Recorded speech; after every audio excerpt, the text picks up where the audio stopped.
नगर परिषदेच्या उपाध्यक्षपदी मुकुंद भोळे, स्वीकृत सदस्यपदी शेख नाहिद अंजुम व संतोष एकलारे यांची वर्णे। पूर्णा येथील नगर परिषदेची पहिली सर्वसाधारण सभा मंगळवार दिनांक 13 जानेवारी रोजी नगराध्यक्षा विमलाबाई कदम यांच्या अध्यक्षतेखाली संपन्न झाले। यात उपनगराध्यक्षपदी यशवंत सेनेचे मुकुंद भोळे यांची तर स्वीकृत सदस्यपदी यशवंत सेनेतर्फे नाहिद अंजुम, शेख अमजद नुरी व शहर विकास आघाडीतर्फे उबाठाचे संतोष एकलारे यांची निवड करण्यात आली आहे।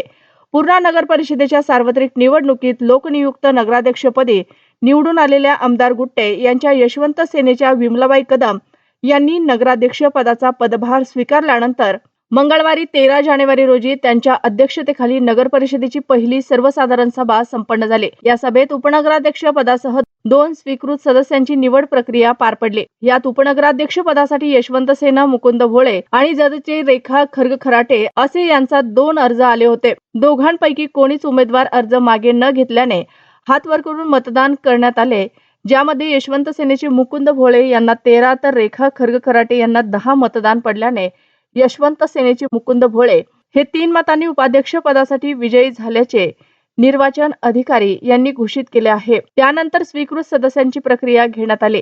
या शहर विकास आघाडीतर्फे संतोष एकलारे तर यशवंत सेनेकडून नाहिद अंजुम, शेख अमजद यांची निवड करण्यात आली।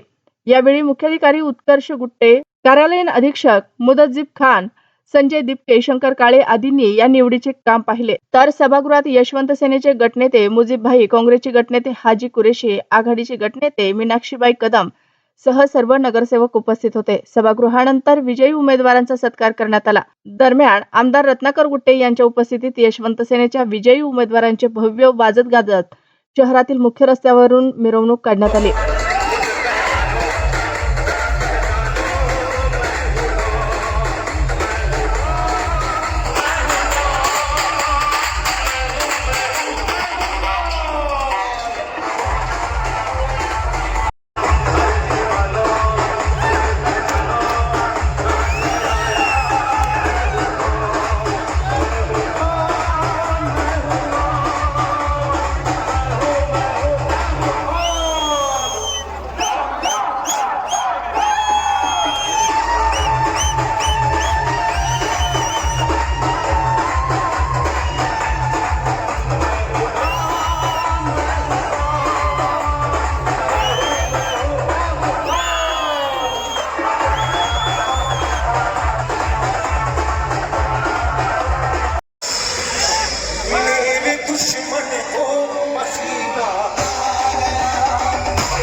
जो आम्हाला कौल दिलेला आहे तो आम्ही सर्वजण मान्य करतो आणि या पूर्णेसाठी जे जे आम्ही शब्द दिलेले ते 100% आम्ही शब्द ते पाळू।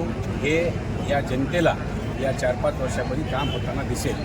लवकरच जून जुलैपर्यंत या जनतेला आम्ही बिस्लरीचं पाणी पाजू, पाणी देऊ आणि दररोज पाणी सोडू। आणि गावाचा विकास म्हणजे काय असतं, गावाचं नाली, रस्ते, साफसफाई आणि इतर कामं जे लोकांना गोरगरिबाचे कामं असतात ते कामं होणे। मग घरकुलाचं काम असेल, कुणाच्या रस्त्याचं काम असेल, कुणाच्या लाईटीचं काम असेल, हे सर्व कामं एकंदरीत केले जाते आणि सर्व समाजाला सोबत घेऊन, सर्व जाती धर्माला सोबत घेऊन, सर्वांना सोबत घेऊन हे आम्ही पूर्णाचं काम निश्चित जे आम्हाला विकासाला ज्यांना साथ देईल ती साथ घेऊन आम्ही विकास करू। या निमित्ताने आमच्या परभणीमध्ये सुद्धा आपण आपले पक्षामध्ये आम्ही 18 उमेदवार उभे केलेले आहेत आणि परभणीमध्ये तुम्हाला आज सांगतो, परभणीच्या महापालिकेच्या कुलपाची चावी ही आपल्या यशवंत सेनेजवळ येईल एवढंच सांगतो या निमित्ताने। धन्यवाद।